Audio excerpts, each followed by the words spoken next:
Welcome viewers. Last class में हम लोग विद्युत द्विध्रुव इलेक्ट्रिक डायपोल के विषय में पढ़े थे और हमने कहा था कि अगला क्लास में आप लोग को इससे एक इम्पॉर्टेंट क्वेश्चन बताएंगे, लॉन्ग क्वेश्चन करवाएंगे। तो आज हम लोग कर लेंगे और क्लासरूम में भी मेरे ख्याल से यही पढ़ाए थे जिसके बाद बंद हुआ था। तो यह एक अनुदैर्ध्य स्थिति में आपका एक्सियल पॉइंट पर और दूसरा इक्वेटोरियल एक्सियल पॉइंट यानी अक्षीय स्थिति और इक्वेटोरियल पॉइंट, यह दोनों स्थिति हम लास्ट क्लास में आप लोग को चर्चा किए थे। तो जो लोग आज पहला वीडियो देख रहे हैं वह शुरू से पूरा वीडियो देख लीजिएगा और अपना स्तर से कोशिश कीजिएगा कि चैनल को शेयर किया जाए, स्टूडेंट के पास पहुंचाया जाए। तो आज का क्लास काफ़ी इम्पोर्टेंट है आप लोग को और इसको आपको नोट तो करना ही है, साथ ही साथ कम से कम 4-5 बार खुद से प्रैक्टिस करना है, क्योंकि इसको प्रैक्टिस करना बहुत ज़रूरी है। 2 क्वेश्चन आपका यहाँ से लॉन्ग हो जाएगा, फिर ऑब्जेक्टिव भी आप लोग का हम आसानी से करवा लेंगे। तो बोर्ड पे हमने क्वेश्चन आपका लिख दिया है, देख लीजिए। किसी विद्युत द्विध्रुव के अक्षीय अथवा अनुदैर्ध्य, जिसको कि इंग्लिश में कहेंगे एक्सियल और लॉन्गिट्यूडनल और इंड ऑन पोजीशन, यह नाम ध्यान रखना है आप लोग को। तो किसी विद्युत द्विध्रुव के अक्षीय अथवा अनुदैर्ध्य एक्सियल और लॉन्गिट्यूडनल और इंड ऑन पोजीशन पर केंद्र से r दूरी पर विद्युत क्षेत्र की तीव्रता E का व्यंजक प्राप्त करें। लॉन्ग क्वेश्चन आपका है और बहुत आसान है, देखिएगा यहाँ पे कोई दिक्कत नहीं होगा। तो जो लोग अभी फिर से कर रहे हैं, जो लोग नहीं पिछला वीडियो देखे हैं तो वह पीछे से रिवाइज कर लेंगे 2-3 वीडियो तो और अच्छा से, क्योंकि साइंस है, सब एक दूसरे से चैन जुड़ा हुआ है। तो यहाँ पे देखिए कि विद्युत क्षेत्र की तीव्रता काफ़ी चर्चा किए थे कि कोई भी आवेश है वह अपने आसपास के क्षेत्र में, स्पेस में कुछ चेंज ला रहा है, उसी को विद्युत क्षेत्र कहते हैं।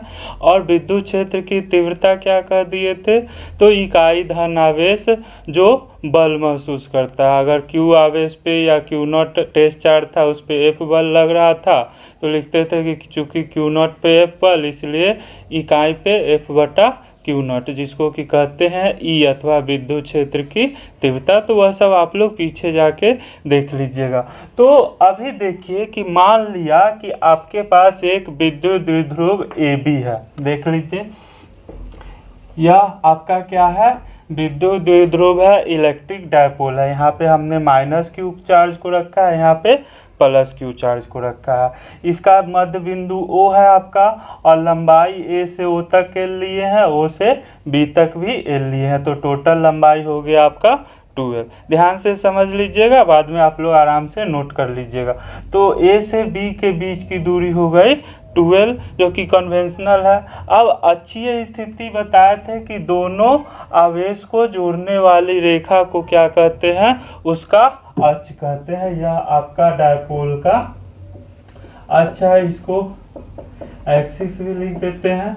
तो इसी अक्ष पे एक रैंडम पॉइंट हम P सेलेक्ट किए हैं और हमसे कह रहा है कि इस बिंदु P पे विद्युत क्षेत्र की तीव्रता का व्यंजक आपको प्राप्त करना है। अब देखो विद्युत क्षेत्र आपको बताए थे कि क्या है, तो विद्युत क्षेत्र एक सदिश राशि है और इसमें भी अध्यारोपण का सिद्धांत लागू होता है। यानी कि अगर एक आवेश है तब ना आप लिखते थे 1/4πε0 Q/r², लेकिन एक से अधिक आवेश हो तब क्या होगा, तो सबके लिए विद्युत क्षेत्र E1 E2 E3 निकालेंगे और सबका रिजल्टेंट क्या होगा, तो उसका सदिश योग हो जाएगा E1 + E2 + E3। तो यहाँ पे आपको देखना है कि अगर बिंदु P रहता और मान लो कि केवल एक आवेश या Q रहता, तब तो आसानी से आप लोग कर देते 1/4πε0 Q/r²। लेकिन सबको पता है कि द्विध्रुव में कितने आवेश हैं, 2 आवेश है, एक -Q है और दूसरा +Q है। तो इस बिंदु P पे जो इलेक्ट्रिक फील्ड होगा वह A के कारण भी होगा और B के कारण भी होगा। यह एकदम क्लियर है आप लोग को। तो मान लीजिए कि चूंकि देखो A आपका क्या है, निगेटिव है, टेस्ट चार्ज हमेशा पॉजिटिव रखेंगे, दोनों में क्या होगा, आकर्षण होगा, यानी यह इसको क्या करेगा, अपनी ओर खींचेगा। तो बिंदु P पर A के कारण इलेक्ट्रिक फील्ड को लिख दिए हम EA, दिख रहा होगा आप लोग को, यानी किसके कारण, तो बिंदु A पे जो चार्ज -Q है इसके कारण बिंदु P पे विद्युत क्षेत्र आपका क्या हो गया, EA हो गया, और डायरेक्शन क्या है, तो यह आकर्षित करेगा। जबकि बिंदु B देखिए यहाँ पे +Q चार्ज है, यहाँ टेस्ट चार्ज अगर पॉजिटिव रखेगा तो वह उसको क्या करेगा, प्रतिकर्षित करेगा। विपरीत आवेश में आकर्षण होता है, समान आवेश में प्रतिकर्षण। तो यह जो B वाला आवेश है +Q, इसके कारण यहाँ पर विद्युत क्षेत्र को ले लिए EB। एकदम ध्यान से देखते जाइए, और इसी तरह से एग्जाम में भी आपको लिखना होगा। तो बिंदु P पे आवेश A के कारण विद्युत क्षेत्र हो गया EA, और इस डायरेक्शन में क्यों किए, क्योंकि यह निगेटिव है, यहाँ पॉजिटिव टेस्ट चार्ज रख के विद्युत क्षेत्र चेक कीजिएगा तो वह आकर्षण का बल लगेगा, यानी यह इस तरफ खींचेगा। जबकि यह पॉजिटिव चार्ज है तो उसको क्या करेगा, दूर धकेलेगा। तो EA इस तरफ हो गया आपका, और EB अपोजिट साइड में हो गया। यह काम सबसे पहले यहाँ तक जब समझ लिए, तो जैसे बल का अध्यारोपण कूलम्ब बल को अध्यारोपित किए थे, उसी तरह से विद्युत क्षेत्र भी सदिश राशि है। तो बिंदु P पे नेट विद्युत क्षेत्र की अगर चर्चा करेंगे E की, तो वह किसके बराबर होगा, तो EA प्लस EB। तो देखो यह वेक्टर के फॉर्म में हमने लिखा है, पहले बता दिए हैं कि सामान्य बीजगणित का नियम वेक्टर में नहीं लगेगा। तो एक विद्युत क्षेत्र EA और EB, इन दोनों का रिजल्टेंट जो होगा E, वही क्या होगा, बिंदु P पे विद्युत क्षेत्र की तीव्रता या परिणामी विद्युत क्षेत्र की तीव्रता होगी। लेकिन अगर इसी को मैग्नीट्यूड के फॉर्म में हम लोग लिखेंगे कि मैग्नीट्यूड ऑफ E कितना होगा, तो मैग्नीट्यूड ऑफ E किसके बराबर होना चाहिए, तो जब केवल हम E का मैग्नीट्यूड लिख रहे हैं, लिखते हैं, तो अगर E का मैग्नीट्यूड लिख रहे हैं, मैग्नीट्यूड ऑफ E, तो कंपोनेंट वेक्टर में पढ़ाएंगे, देख लीजिएगा इसका, अगर इसको x एक्सिस मान लीजिए रखिएगा, तो EB का x कंपोनेंट और EA का x कंपोनेंट।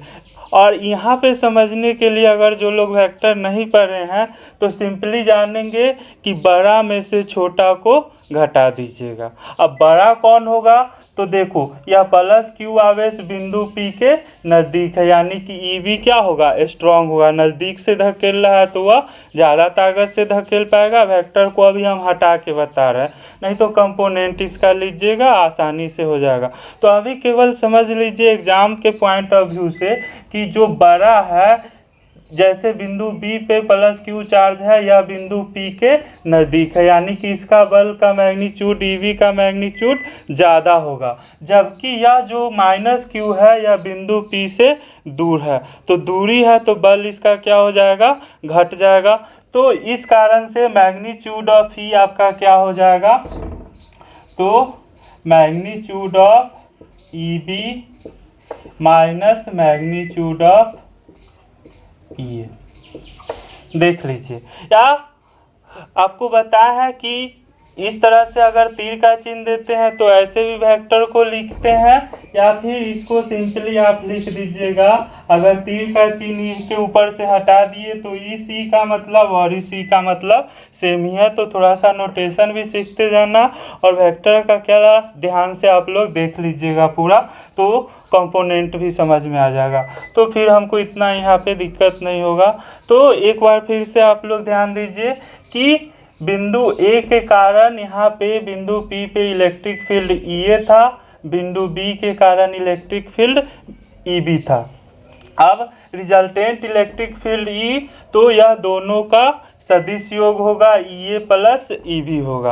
अगर इसका केवल हम मैग्नीट्यूड लिखेंगे तो मैग्नीट्यूड ऑफ E हो जाएगा magnitude of EB minus magnitude of EA। इसी का सिंबल अगर तीर का चिन्ह या मॉड हटा के लिखना चाहते हैं तो E बराबर हो जाएगा आपका EB माइनस EA।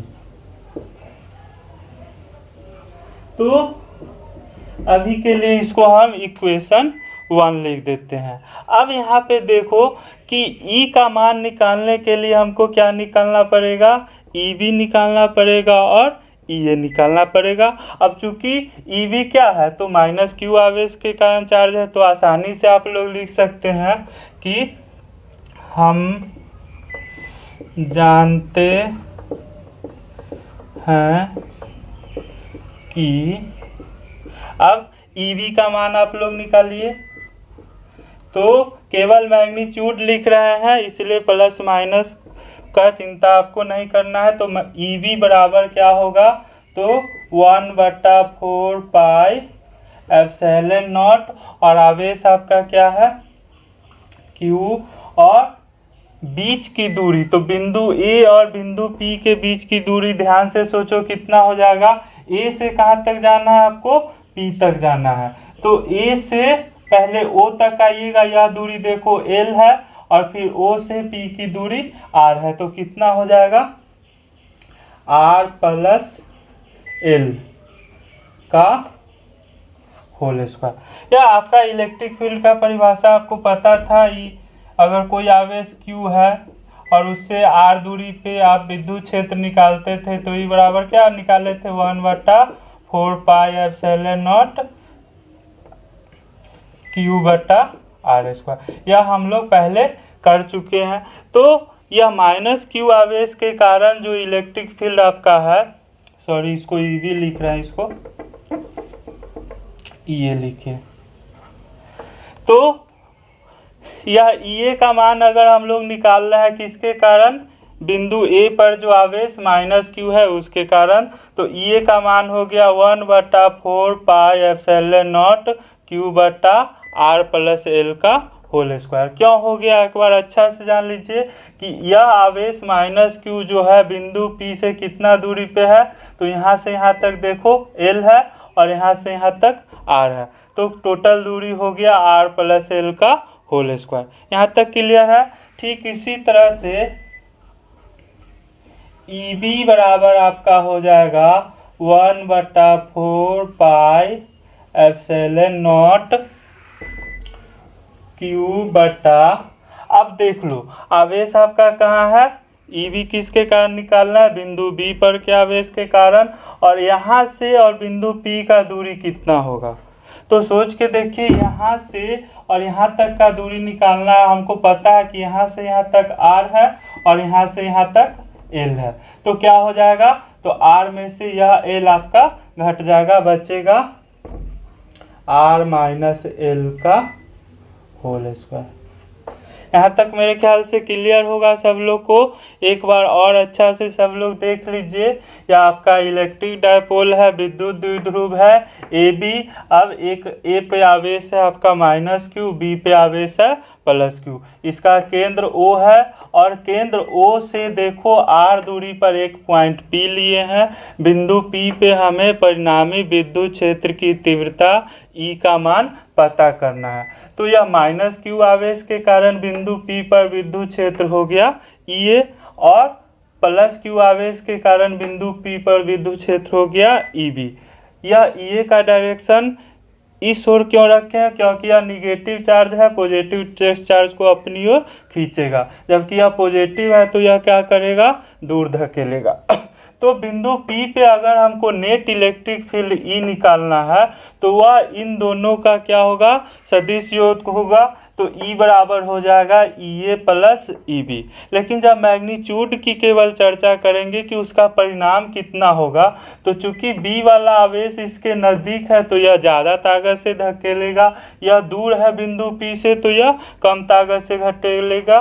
तो नेट मैग्नीट्यूड क्या हो गया आपका, EB माइनस EA, यानी बड़े में से छोटे को आपने घटा दिया। अब EA का मान आसानी से आप लोग निकाल लिए, क्या हो गया 1/4 पाई एप्सिलॉन नॉट Q/r+L का होल स्क्वायर। यह r+L क्या है, तो बिंदु A और बिंदु P के बीच की दूरी क्लियर देख रहा होगा, यहाँ से यहाँ तक r है और यहाँ से यहाँ तक L, तो हो गया r+L का होल स्क्वायर। उसी तरह से बिंदु P से P का दूरी निकालना होगा, तो आप लोग देखिए कि यहाँ से यहाँ तक तो r है और यहाँ से यहाँ तक l है, तो यह कितना बच गया r माइनस एल। तो 1/4 क्यू बटे r माइनस एल का होल स्क्वायर। या अच्छा से आप लोग देख लीजिएगा, नोट कर लीजिए। हम लोग ने क्या निकाला कि मेन इक्वेशन आपका हुआ E बराबर EB माइनस EA, यह पहला इक्वेशन था। और EB का मान, EA का मान आपने निकाल लिया 1/4 पाई एप्सिलॉन नॉट क्यू बटा R प्लस एल का होल स्क्वायर। और EB का मान आपने निकाल लिया 1/4 पाई एप्सिलॉन नॉट क्यू बटे R माइनस एल का होल स्क्वायर। तो अब केवल समीकरण 2 और 3 से EA और EB का मान 1 में रखेगा। तो यहाँ पे लिख देते हैं फ्रॉम इक्वेशन 1, 2 एंड 3। तो E बराबर क्या हो जाएगा, केवल अब मैथ बचा है, तो E बराबर EB के जगह पे लिख दीजिए 1/4 पाई एप्सिलॉन नॉट क्यू बटे R माइनस एल का होल स्क्वायर। और माइनस EA का वैल्यू यहाँ से लिख दीजिए 1/4 पाई एप्सिलॉन नॉट क्यू बटे R प्लस एल का होल स्क्वायर। यहाँ पे देख लीजिए E बराबर हो गया 1/4 पाई एप्सिलॉन नॉट, तो दोनों में कॉमन ही है, इसमें भी है इसमें भी, और Q भी दोनों में कॉमन है। बच रहा 1/R माइनस एल का whole square minus 1/R plus L का होल स्क्वायर। ध्यान से सब लोग नोट करते जाइएगा। तो यह आपका यहाँ से हो गया E बराबर 1/4 पाई एप्सिलॉन नॉट क्यू, और यहाँ पे आपका क्या हो गया, तो R minus L into R plus L, और पूरा का क्या हो गया होल स्क्वायर। और ऊपर में क्या हो बचेगा आपका, तो R माइनस एल का होल स्क्वायर, तो यह बचा R प्लस एल का whole square minus R minus L का होल स्क्वायर। एग्जाम में आप लोग अलग अलग स्टेप कीजिएगा, थोड़ा सा हम स्पेस बचाने के लिए यहीं पे लिख देते हैं। तो यह हो गया 1/4 पाई एप्सिलॉन नॉट क्यू, और R प्लस एल का होल स्क्वायर क्या होगा, R square plus L square plus 2RL, और माइनस, तो यहाँ पे माइनस दे दीजिए, और या R स्क्वायर है तो क्या हो जाएगा minus R square minus L square plus 2RL। तोड़िएगा इसको ब्रैकेट में करके, तो R square plus L square minus 2RL है, चूंकि यहाँ माइनस है तो सबका साइन बदलते चला जा रहा है। और सबको पता है a plus B into A minus B क्या होता है, A square minus B square. तो यह क्या हो जाएगा R square minus L square और पूरे का होल स्क्वायर।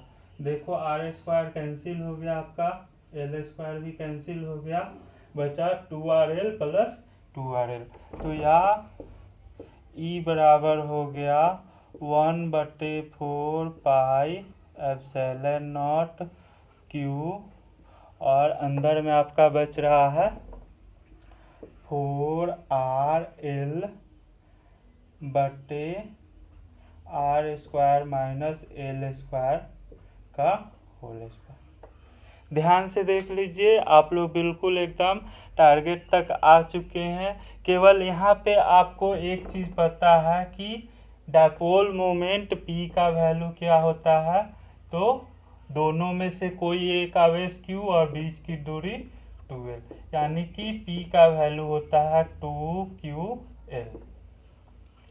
तो इसको केवल अरेंज करते हैं, क्या करते हैं हम लोग कि 1/4 पाई एप्सिलॉन नॉट, और यह 4RL है और Q है, तो इसमें से क्या करते हैं 2 को हम बाहर निकाल लिए, R को भी बाहर निकाल लिए और अंदर में रख दिए 2QL। देख लीजिए, आप गुना कीजिएगा तो फिर 2 दूनी 4 QRL, यानी कि यह 4QRL है, उतना ही आ जाएगा। केवल या 2QL को अलग क्यों कर लिए, क्योंकि इसके जगह पे हम लोग P रख देंगे। तो यही चालाकी यहाँ पे है आपका, और बटा में आपका हो गया R² माइनस L² का होल स्क्वायर। यहाँ से या E बराबर हो गया 1/4 पाई एप्सिलॉन नॉट, और 1/4 पाई एप्सिलॉन नॉट 2QL की जगह पे क्या लिख दीजिएगा, PR/R² माइनस L² का होल स्क्वायर। तो घबराना बिल्कुल नहीं है, यहाँ तक बिल्कुल मैथमेटिक्स का आपका काम है। ई का वैल्यू आपने निकाल लिया 1/4 पाई एप्सिलॉन नॉट 2PR और R² माइनस L² का होल स्क्वायर। यहाँ तक आप लोग अच्छे से नोट कर लीजिए, जो भी दिक्कत होगा बताएंगे कहीं पे भी। केवल मैथ का काम अभी यहाँ पे आप लोग कर रहे हैं, 9th 10th का यह काम हो रहा है।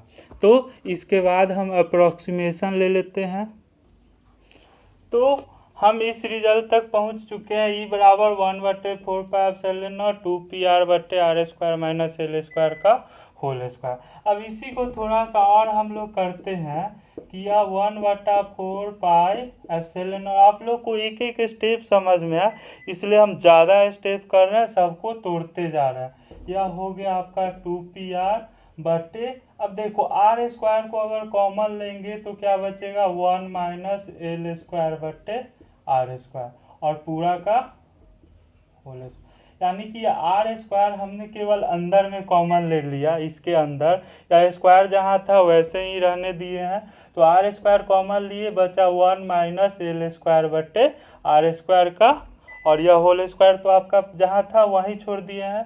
और आप लोग जानते हैं कि कोई छोटा चीज़ है, जैसे 1 में 1000 से भाग दे दे, या 1,00,000 से भाग दे दे, 10⁶ से भाग दे दे, तो यह क्या हो जाएगा, जितना नीचे आपका राशि बढ़ते जाएगा उसका वैल्यू उतना ही छोटा हो जाएगा। तो यहाँ पे एग्जाम में आपको लिखेगा कि चूंकि R का वैल्यू L से क्या है, काफ़ी बड़ा, डायपोल का लंबाई L क्या होता है, बहुत छोटा, जबकि R क्या है, बहुत बड़ा है। तो एक छोटा चीज़ L में R से भाग दे रहे हैं तो रिजल्ट क्या होगा, एकदम छोटा होगा। तो लिखिएगा चूंकि L is much less than R, यह सिंबल ध्यान में रखिएगा, एग्जाम में यह जरूर लिखिएगा, चूंकि L much lesser than R। L जो है यानी डायपोल की जो लंबाई L है वह R से क्या है, बहुत छोटा है, और इसलिए चूंकि L R से काफ़ी छोटा है तो L² बटे R² क्या हो जाएगा, तो लगभग 0 के बराबर हो जाएगा। एग्जैक्टली 0 नहीं होगा, लेकिन इतना छोटा होगा कि उसको हम नज़रअंदाज कर सकते हैं। तो यह L² बटे R² आपका क्या हो गया, 0 हो गया।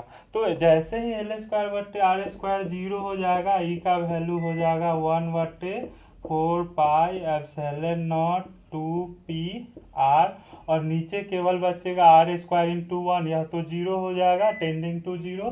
तो यह R² और इसका पावर 2 है, क्या हो जाएगा, R4, और इस R से यह कट जाएगा, पावर बचेगा 3, और E का वैल्यू आपका आ गया 1/4 पाई एप्सिलॉन नॉट 2P/R3।